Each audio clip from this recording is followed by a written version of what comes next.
people are disgusted looking at me. I feel like I have no identity. That makes you feel like nothing, like you don't belong.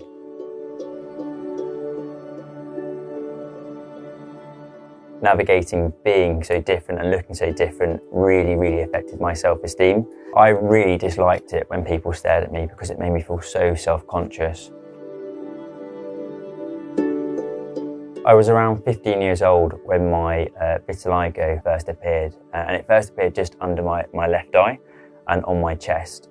And I generally thought I wasn't cleaning myself properly, so I distinctly remember being in the shower, like scrubbing my chest and my face as hard as I could. And over a span of months, unfortunately the vitiligo progressed and got bigger around my left eye and my chest. When I was first diagnosed with vitiligo, it really scared me because what I found was someone where vitiligo had taken over their whole body. And then the more I looked into it, the more I found that there actually wasn't a cure for this. I looked at ridiculous treatments. I looked at treatments in India. I went to Germany to see if my chakras weren't aligned, and that's why my vitiligo wasn't curing itself. So I went to extreme lengths to try and get myself back to being the perceived normal.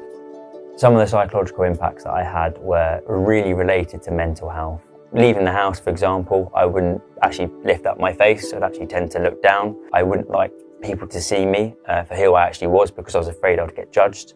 From a means of confidence, it affected me having relationships within my teenage years, and then it impacted my work.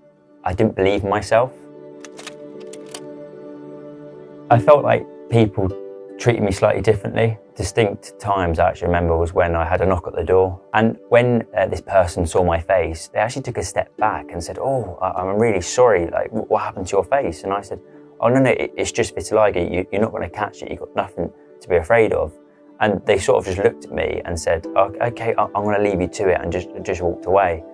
And I remember the emptiness that made me feel like inside. What people don't realise is when they stare at you and look at you in a really weird way, it makes you feel really odd.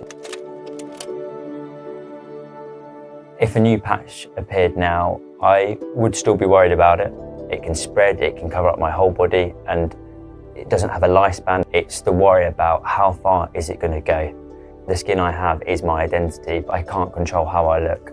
When I just got told I had vitiligo, it was like, you've got vitiligo, off you go, and then that's it. And I think support services weren't talked about enough, and there weren't enough support resources. In actual fact, one of the first charities I came across was the Vitiligo Society. It was great to see there actually is a community out there to support people like myself with vitiligo.